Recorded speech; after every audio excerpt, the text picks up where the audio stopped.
children, myself Rashmi Singh. I am your Hindi teacher of class 1st. So children, you are all welcome in today's class. Today's our topic is पगड़ी from chapter number 11 यानी कि पाठ संख्या 11 and our book name is Rinching. So children, today we will read this nice and very short poem पगड़ी, only pages 74. तो बच्चों आज हम पेज नंबर 74 पर दी गई पगड़ी नाम की छोटी सी बड़ी रुचिकर सी कविता है, इसी किताब की सहायता से पढ़ेंगे। लेकिन इस कविता को पढ़ने से पहले बच्चों मैं आपको आपकी कोर्स बुक दिखाऊंगी। तो बच्चों ये है आपकी course book Rimjhim for class 1 and today's our chapter is chapter number 11 पगड़ी। आज हम पगड़ी कविता का अध्ययन करेंगे। लेकिन बच्चों इस कविता को पढ़ने से पहले हम लोग इसमें आए हुए जो कठिन शब्द हैं उनको यहाँ पर जानेंगे। इस कविता के रचनाकार मीन्स इस कविता को लिखने वाले कौन है बच्चों? सर्वेश्वर दयाल सक्सेना, जिन्होंने इस कविता की रचना की है। अब कविता में आने वाले जो कठिन शब्द हैं बच्चों उनको हम ब्लैक बोर्ड की सहायता से समझेंगे। यहाँ दे रखा है मैली। मैली का मतलब क्या होता है बच्चों? गंदी। जो चीजें गंदी होती हैं यानी कि जिन पर गंदगी होती है। सेकंड है पगड़ी। पगड़ी आप सभी ने देखा होगा अपने दादाजी को या बुजुर्ग व्यक्तियों को सर पर बांधे हुए। यह एक तरीके का सर पर बांधने वाला कपड़ा होता है, इसे हम पगड़ी कहते हैं। नेक्स्ट है हट्टी कट्टी। बच्चों कई बार कहावत में सुना होगा आपने, जन सामान्य की भाषा में, यदि कोई बहुत स्वस्थ होता है, हेल्दी होता है, मोटा ताजा होता है तो उसे हम क्या बोलते हैं? हट्टा कट्टा। तो हट्टा कट्टा का मतलब होता है यहाँ पे मोटी या ताजी, जिसे कोई रोग ना हो, है ना, हेल्दी हो। नेक्स्ट है तर जाना। तर जाने का मतलब होता है पूरी तरह से मुक्त हो जाना, समाप्त हो जाना, खत्म हो जाना, कहलाता है आपका तर जाना। तो बच्चों अब आप ये सारे अर्थों को अच्छे से समझ गए होंगे। अब आप और हम किताब की सहायता से इस कविता को पढ़ते हैं। पहले मैं उच्चारण करूंगी बच्चों और फिर इनका अर्थ आपको समझाऊंगी।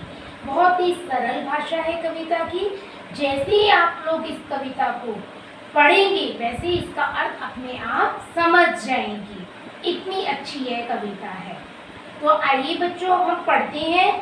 मैली पगड़ी इतनी रगड़ी, इतनी रगड़ी, इतनी रगड़ी, इतनी रगड़ी, रह गया मैल न रह गई पगड़ी, हट्टी कट्टी मोटी तगड़ी, मालकिन झगड़ी, इतनी झगड़ी, इतनी झगड़ी, इतनी झगड़ी, इतनी झगड़ी, तर गया मैल और तर गई पगड़ी।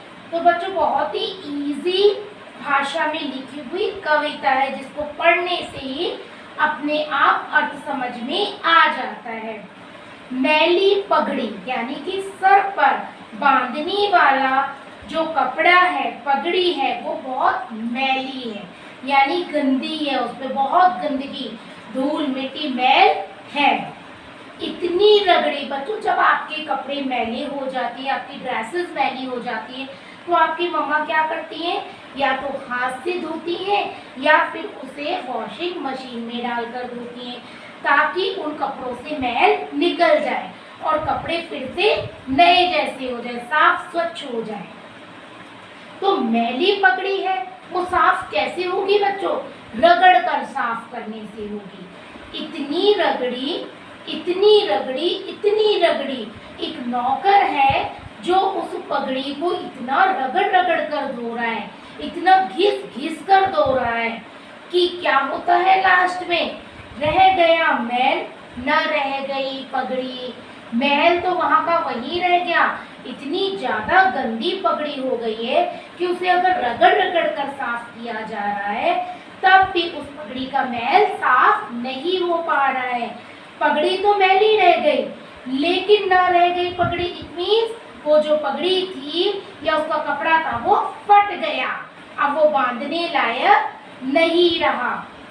अब जब पगड़ी फट गई नौकर से तो क्या होगा, मालकिन उसे डांटेगी या नहीं डांटेगी? डांटेगी। हट्टी कट्टी मोटी तगड़ी मालकिन झगड़ी। अब यहाँ पर मालकिन की विशेषता बताई गई है कि उसकी जो मालकिन है वो कैसी है दिखने में, हट्टी कट्टी मोटी तगड़ी है ना, तरोताजा है, एकदम स्वस्थ है, हेल्दी सी है। इतनी झगड़ी और इतनी झगड़ी, तर गया मैल और तर गई पगड़ी। कहने का मतलब है ना तो मैल ही बचा और ना ही पगड़ी बची, दोनों ही चीजें खत्म हो गई। तो यहाँ पर बच्चों इस कविता के माध्यम से कवि ये बताना चाह रहा है कि पगड़ी का वर्णन कर रहा है। पगड़ी किस तरह मैली हुई है, किस तरह उसको रगड़ कर साफ किया जा रहा है, साफ करने पर उसकी क्या दशा हो जाती है, यानी कि वो फट जाती है और मैल वहीं का वहीं रह जाता है। जब मालकिन आकर झगड़ती है, और मालकिन भी कैसी, हट्टी कट्टी मोटी ताजी, जब झगड़ने लगती है तब ना तो मैल ही बचता और ना ही पगड़ी बचती है, दोनों ही चीजें खत्म हो जाती हैं। तो बच्चों हमारी आज की ये छोटी सी पोयम यही समाप्त होती है। बच्चों नेक्स्ट वीडियो में हम फिर से एक नए चैप्टर के साथ मिलेंगे, तब तक धन्यवाद। Have a nice